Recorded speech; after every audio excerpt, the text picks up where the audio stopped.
nộp mạng cũng đúng hẹn như vậy. Quả thật là chán sống rồi.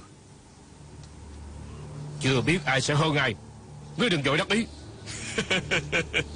Bại tướng trong tay của ta, lấy tư cách đâu mà đứng đây lại nhảy chứ. A Di Đà Phật.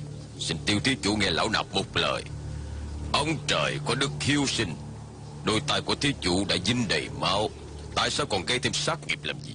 Bỏ đồ đao xuống mà tu thành Phật, tránh để sau này lâm vào kiếp luân hồi, mãi mãi không được siêu độ. Ta chỉ biết có kiếp này, không cần kiếp sau, thì không cần phải bận tâm gì ta. Nếu thí chủ cứ chấp nhận như vậy, lão nạp không thể chấp nhận cho thí chủ làm vậy. A Di Đà Phật. Lão già kia, ông đến cấm miệng từ lâu. Chỉ có chuyện ông niệm Phật hiệu thôi đã làm cho ta cảm thấy bức bội rồi.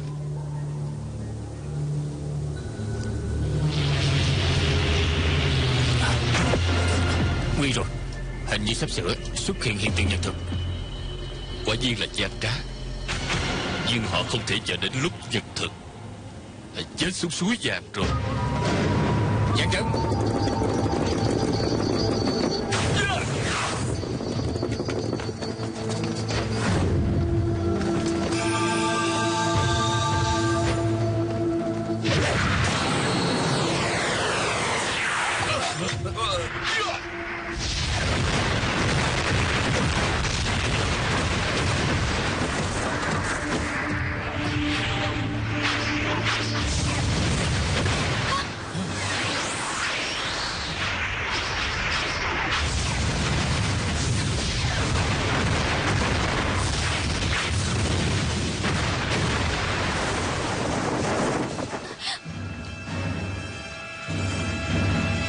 Nhật thực đến rồi, chúng ta lại đi.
Phương trưởng.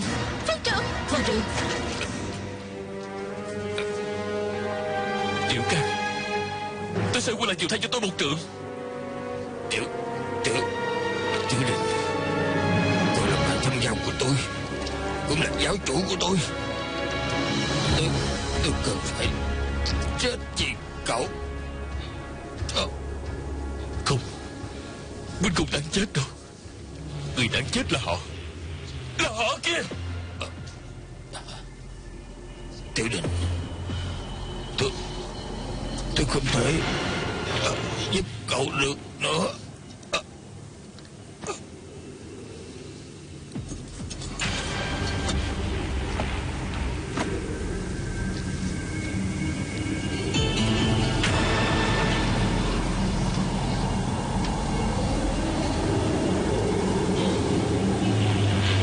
Cậu Hắn Dương, bây giờ việc thực đã qua.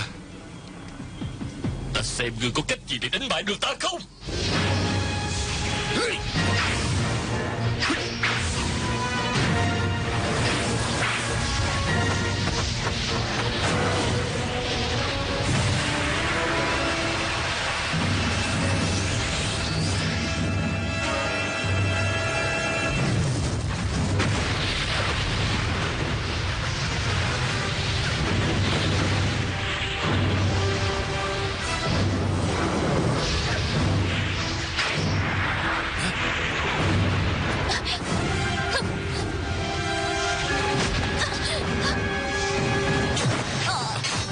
Nhật Quyên, Nhật Quyên.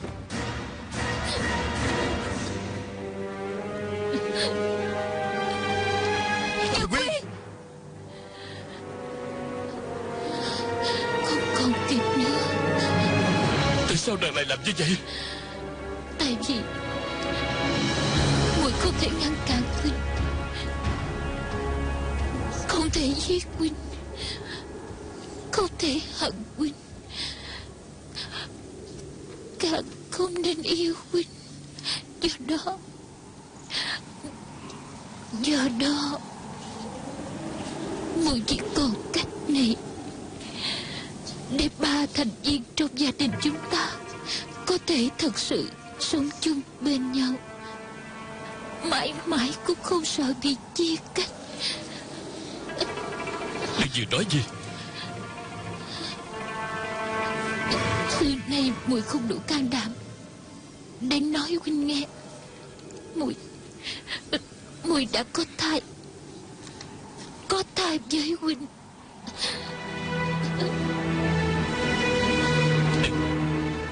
Nàng nói cái gì? Không thể nào, nàng gạt ta thôi. Nàng muốn trả thù ta cho nên mới nói như vậy thôi, đúng vậy không?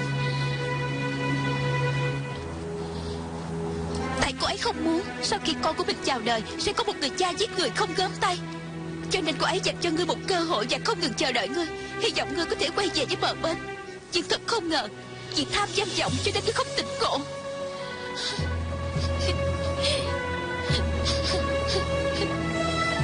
Huynh làm cho bao nhiêu người nhà tan cửa nát. Bây giờ đã đến lúc bản thân huynh phải nếm mùi đau khổ, chứng kiến cái chết của người thân. Có thật là nàng hận ta tới như vậy không? Muội không chỉ hận huynh, muội còn hận bản thân mình hơn.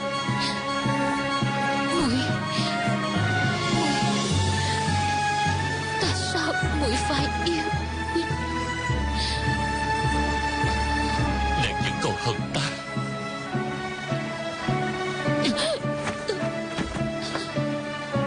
Muội từng nói muội và huynh sẽ đồng sinh cộng tử.